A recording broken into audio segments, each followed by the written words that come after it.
Hey, what's going on with y'all? Fellas, ladies, what's good? I know how you feeling. I know you want to get through this shit, get past it.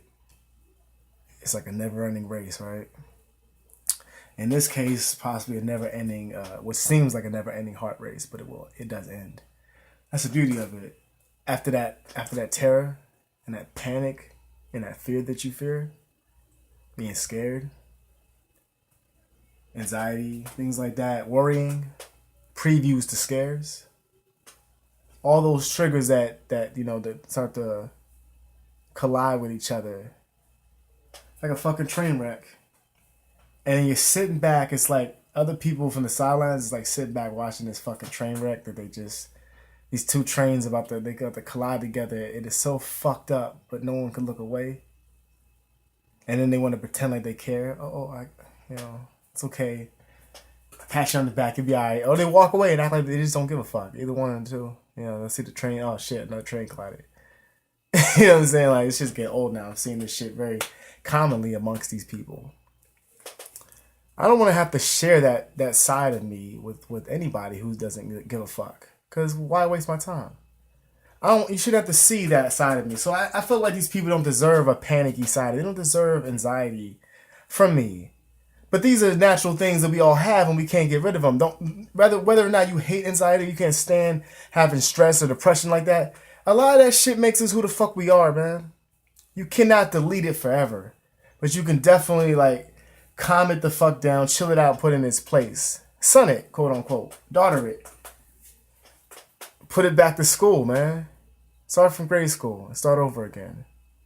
Let me retrain my brain to think a better way instead of thinking so negatively. And every time it gets caught in a negative space, it don't want to leave. It's like caught up in a negative, like a tight ass space, like a damn like a sleeping bag. You zip the motherfucker up in there and you in there.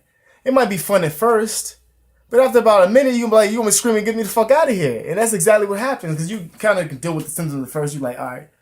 And then you start to freak out a little bit more. Sometimes you can say something to yourself and make yourself freak out like more than when you was freaking out before. You can be like sitting there and kind of like anxious, kind of having anxiety, the panic and shit's coming.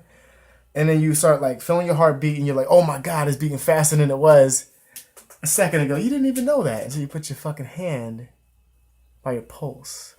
You didn't even know that. As soon as you went and go check, because you had to be nosy, you're scared and shit. You found out something that makes you fearful. Your heart's beating fast. Okay, I can tell you, like, there's been times I got into fights or before a fist fight might about to take place, but it didn't happen. You get that adrenaline running in your body, like it starts cooking up in there, man. It's just cooking up in there. You're so hot, you feel the heat, and you got the adrenaline. You know what I'm saying? You're ready to do something like hurt somebody possibly. And I think a lot of anxiety that you're having from that comes out of nowhere. It's the fact that you know that you can get hurt, you know that you can hurt somebody, and you can possibly even kill somebody if you're not careful. Those are things that can happen in a fight. That's why you get that fight and flight type of fear. You know what I'm saying? Because those are the two things where you can. The only thing you're thinking about really is death, and you're thinking about the fact that you can get really severely hurt, and also same thing with a fight.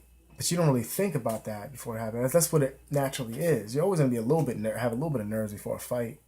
And some people don't. That's fucking fantastic. But I'm pretty sure you're gonna have a little bit of nerves, a little bit of butterflies flying up in that motherfucker. You might have to catch, set free, but they're gonna be there because those things can possibly happen. You might not even get hurt, but there's a possibility that you can.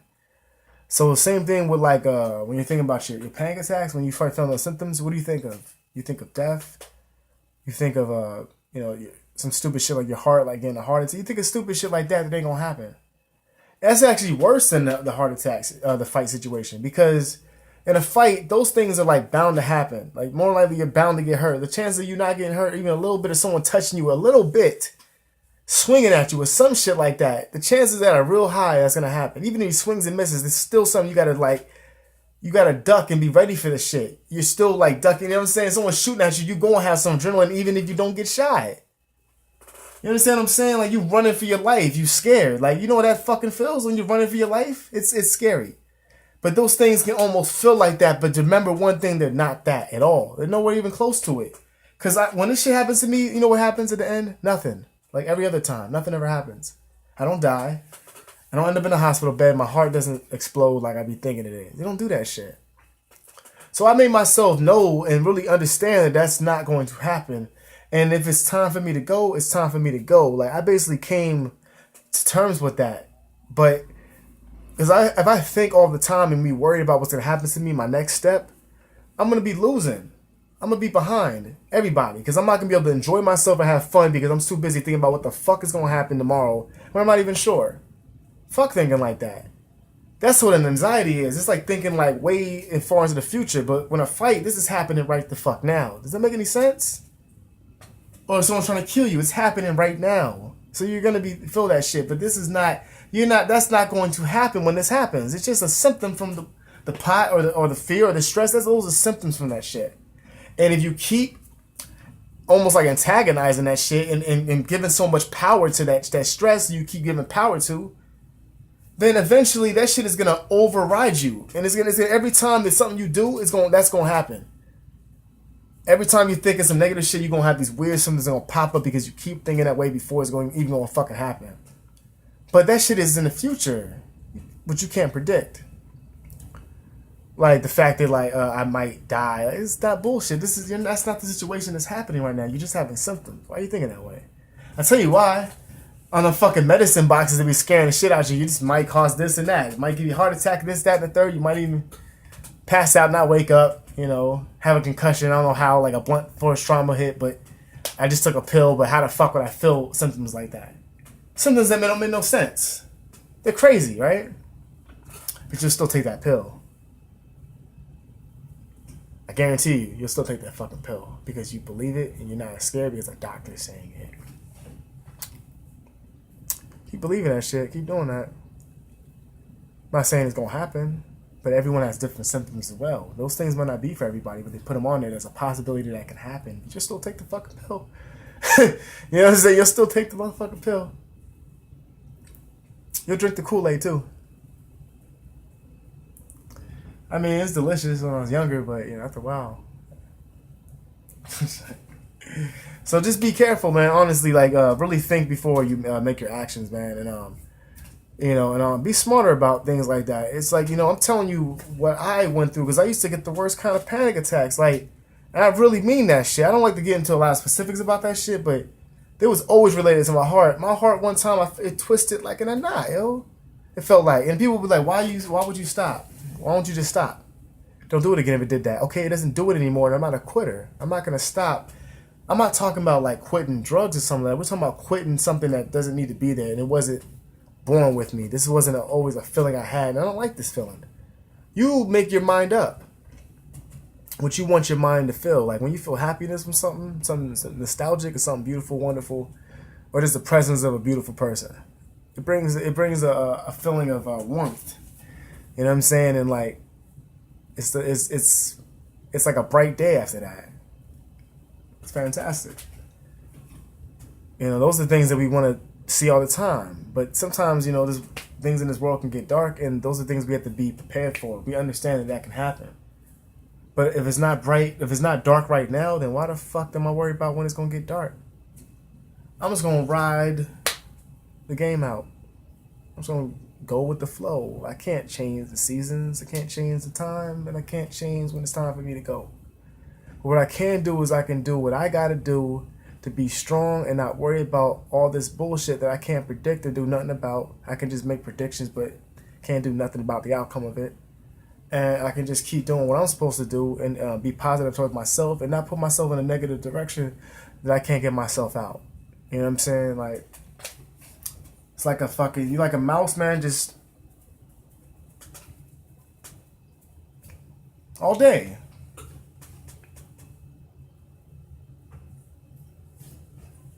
What the fuck can you do, man? It's like your brain thinks in that pattern when you're like that. And a lot of the time we're thinking the worst possible things is what I'm saying. So start telling yourself better things. There's been times, one time I was having a fucking panic attack, no bullshit. I was smoking some weed and it's like, I love it. Now, don't get wrong. I did quit smoking weed because of this shit. I don't want you to think that I never quit. I did quit. It scared the shit out of me. I quit for a long time. That's the beauty of this shit. I quit for a long time and now I'm back. Don't let me go in the back and smoke me a bizzle. I ain't gonna do that in this video though, but Of course, I smoke as much as I can. Not every day. I mean, I could smoke every day. I would.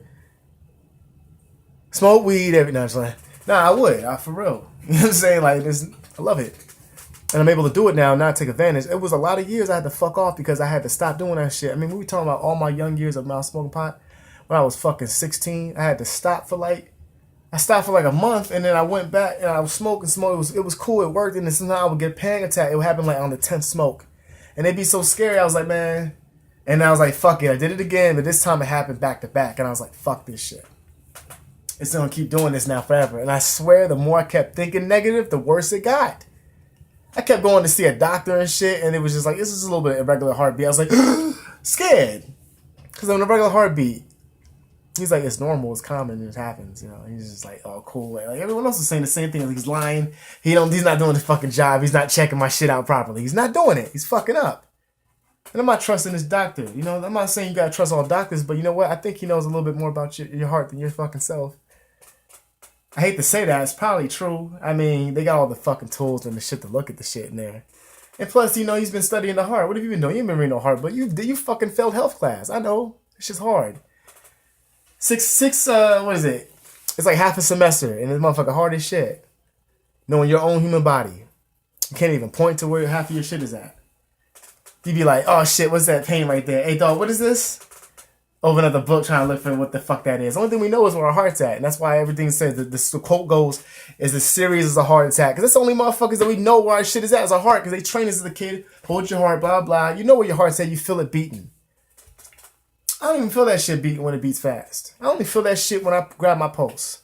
Now, before it comes out of nowhere, you can feel your chest beating hard. It's kind of scary, but you know what? You have to redirect your mind to a better place. You are the face of your destination. You are the face of your life. You have to rock that face everywhere you go. I have to rock this face everywhere I go. I can't change it. I mean, there's other ways to do that, but you know what happens after that. Noses start falling off and, you know, eyeballs start popping out, neck starts bulging out. You know what I'm saying? I don't want that shit. To keep putting my nose back on. Oh shit, my lips fell out. My butt cheek exploded. Because I put Fix-It flat inside that motherfucker. It belongs inside of a tire. It don't even really belong inside those. Come on, man. Wise up. Tighten the fuck up. Your belt's loose. Why do we have to see your ass crack because you refuse to tighten your fucking belt? Don't be an ass. Anyway, man, honestly, I'm probably gonna close it out, man. I got me a Colt 45 to sip on. I think I got a Colt 45 and 2 zigzags. Maybe that's all I need. You know what I'm saying? I got that. I mean, don't be mad at me. You know what I'm saying? I didn't make the Colt 45. And I'm not trying to look for a sponsorship neither. Niggas like, yo, see this motherfucker trying to Colt 45. Niggas be mad as hell, yo. That'd be whack. That'd be weird, right? I like Colt 45. I like Colt 45. I like a lot of different 40s. Only reason why I get 211 is for like to get a buzz real quick. But I'm gonna tell you right now, I drank a 211. That piss water shit. I drank one of them motherfuckers the other day. I drank 2 of them. Man, I don't know if it's because I'm getting older or some shit, and I don't really drink alcohol like that. But man, I had a hangover for 2 fucking days, man. I'm not gonna say like a bitch, because everyone gets hangovers, but it was like I was in high school, like that painful hangover you get, but I ain't never had them for 2 days before. It wouldn't stop. I was like, okay, it's been 24 hours, you know, it's just about to go away, like it always does. Not this one. 2 fucking 40s, and I ain't drinking like weeks before that, which is, you know, that might count, and they're 211s, but that shit had me hurt, man. My stomach was hurting, I was getting sharp pains, heart beating weird, I couldn't even sleep, yo. I had to stay up for 2 fucking days because of that shit. Because when I get a hangover, I don't get tired.